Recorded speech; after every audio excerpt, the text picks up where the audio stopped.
Hello, welcome back to my channel, Nika from the Cloud. And first of all, I want to say thank you to all the support you guys have given me so far.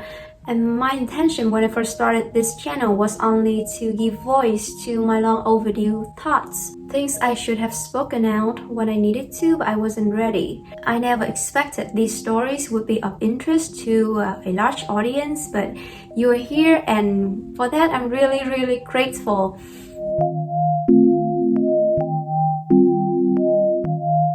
So the topic of today, the title, One Day I Woke Up and I Became a Person of Color. This was from a Canadian professor at my school sharing her experience with race when she first came to the US.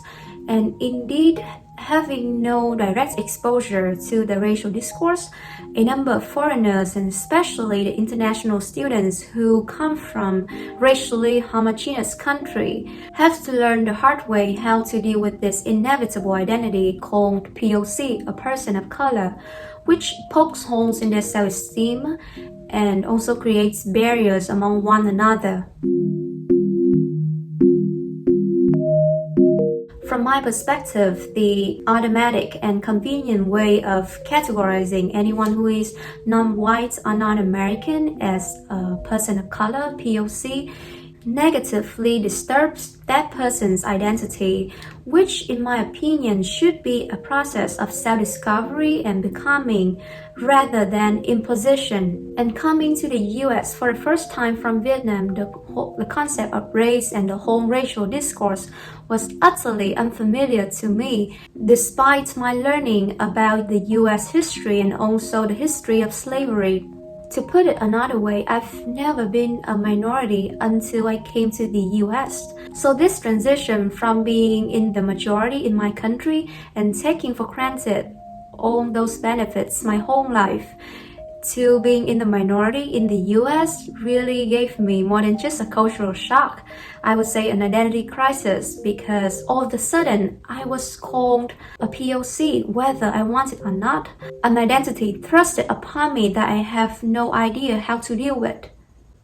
I think sometimes people forget that we did not at all grow up in the US, and thus we do not carry the US legacy, its burdens of history and its struggle for social justice.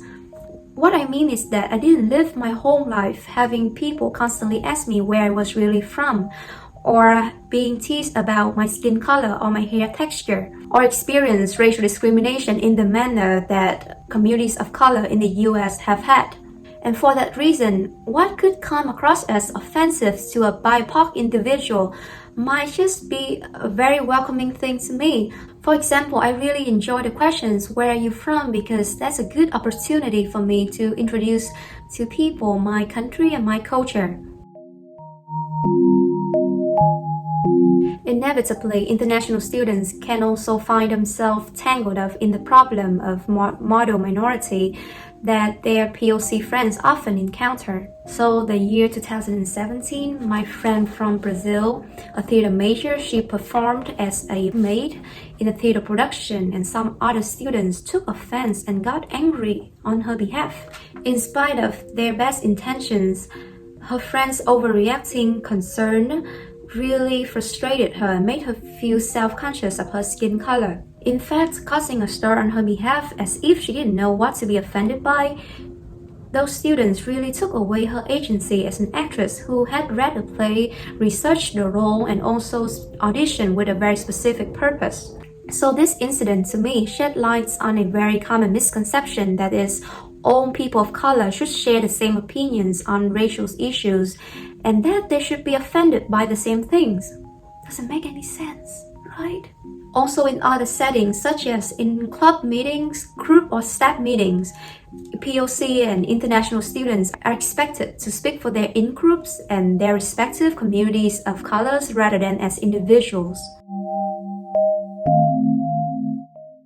So 2 years ago, during my time at Whitman College, I acted in a play called The Trial of the Cadensville Nine, which was about the peace movement and the Vietnam War.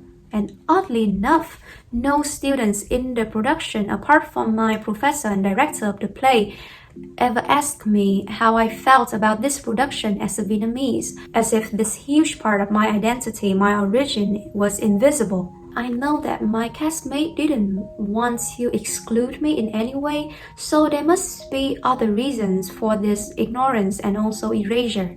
Gradually, I realized that my friends' education has led them to be too careful to ask questions about other people, the types of questions you wouldn't ask a person of color. And in addition, the pressure of the ongoing racial discourse and political correctness have made white domestic students too afraid to talk to international students, fearing that they could appear as ignorant or offensive, all the while forgetting we are not POC.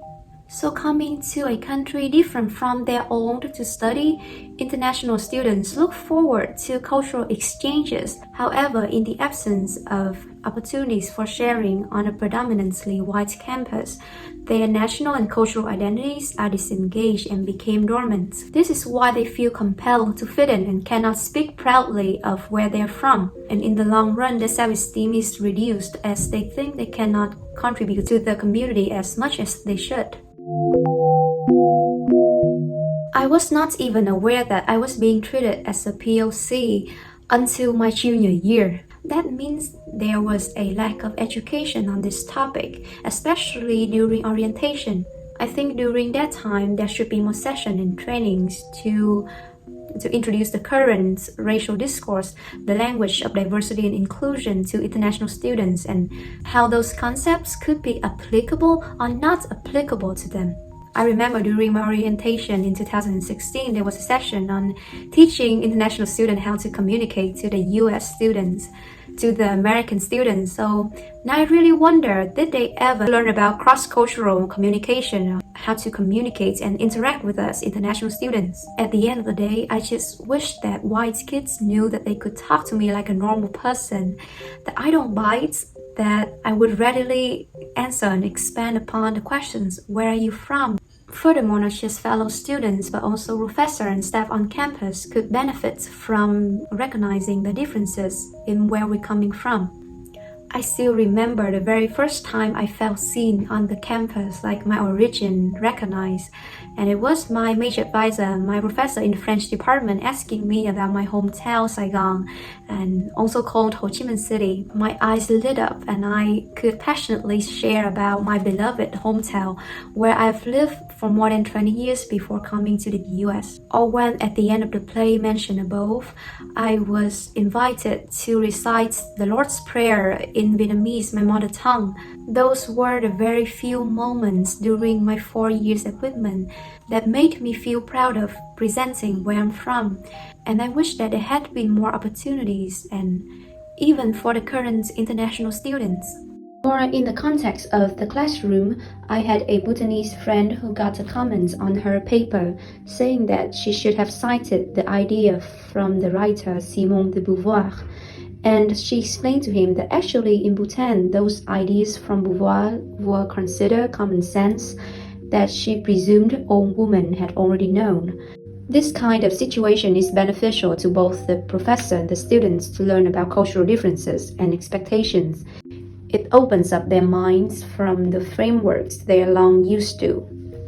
If only my photography professor would include in our program more, more text images and material, artists from countries different from the US and Western traditions. The underrepresentation of BIPOC voices in the academia is another issue, but I will just mention it here. Although there are festival celebration, ethnic costume on displays, and ethnic food served once or twice a year, more resources could be invested into designing better programs for students to delve into the cultural iceberg. And we can all do away with monolithic labels such as in the school's cafeteria, Asian flavored chicken or African beans. What is that? Can somebody tell me what is that? In conclusion, as a newcomer to the US, it could be extremely disorienting to learn how to navigate where to put yourself in the racial discourse. The language of diversity and inclusion is constantly evolving, and new changes can create anxiety and make talking about race and these issues in general seems very intimidating to some of us. Of course, this learning and integration process takes lots of time and patience, as well as the support that you could ask from your organization or your college. As humans, we tend to get into bubbles, hang out with people who look like us, who share the same background because that's where we feel safe and comfortable. So it's very important to desegregate and get to know other people other than our in-groups so as to open our minds and to disrupt the faulty biases and stereotypes that we've learned and we've been taught to. While it's true that there's very deep division in the world right now, it is no less true that we can build bridges and foster connection through honest communication. We have the capacity to do all that. I thank you for taking the time to watch my sharing to the end, and I wish you all the courage to never cease learning. Love ya. Stay safe.